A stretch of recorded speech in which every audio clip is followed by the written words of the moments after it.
Phone tapping కేసుపై CBI enquiry ఎందుకు అడుగుతలేరు? ఇదివరకు సిబిఐ ఎంక్వైరీ చేసిన దాంట్లో ఎన్ని తెలిసిరో సిబిఐ ఎంక్వైరీలు చేసి ఎంతమంది దోషులను జైల్లో పెట్టిరో చెప్పు. మీ పర్సంటేజ్ ఎంత? ఏది దోషులను శిక్ష పడేసినటువంటి పర్సంటేజ్ ఎంత? చాలా తక్కువ. ఈ సిబిఐలు ఈడీలు ఇవన్నీ ఇప్పుడు ఫోన్ ట్యాపింగ్ కేసుపై సిబిఐ ఎంక్వైరీ ఎందుకు అడుగుతలేరు? సుమోటోగా తీసుకోకపోయారు, మరి సుమోటోగా కేంద్ర ప్రభుత్వం ఒక నిర్ణయం తీసుకొని చేయకపోయారు. వీళ్ళకి అప్పచెప్తే ఏం లేదు, వాళ్ళని బచాయిస్తుంది కేళ్ళు. రాష్ట్ర సర్కార్ కేంద్ర మంత్రి కిషన్ రెడ్డి ప్రశ్న. బనకచర్లపై కేంద్రం ఎలాంటి నిర్ణయం తీసుకోలేదు. రాష్ట్రాలతో సంప్రదింపులు జరిపాకే సమస్యను పరిష్కరిస్తాం. స్థానిక సంస్థల ఎన్నికల్లో ఎవరితో పొత్తు పెట్టుకోం. రాజాసింగ్ అంత అనుభవం తనకు లేదంటూ సెటైర్.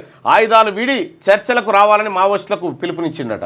వాళ్ళు చర్చలకు వస్తామని వాళ్ళు చెప్తా ఉంటే, వాళ్ళు చర్చలకు వస్తామని మొర్రో లేక మీద లేక విడుదల చేస్తుంటే పట్టించుకోకుండా కాల్చి చంపుకుంటా మళ్ళా చర్చలకు రావాలి అని పిలుపునిచ్చారు. పిలిచినా కానీ రాలేదు అన్నట్టుగా.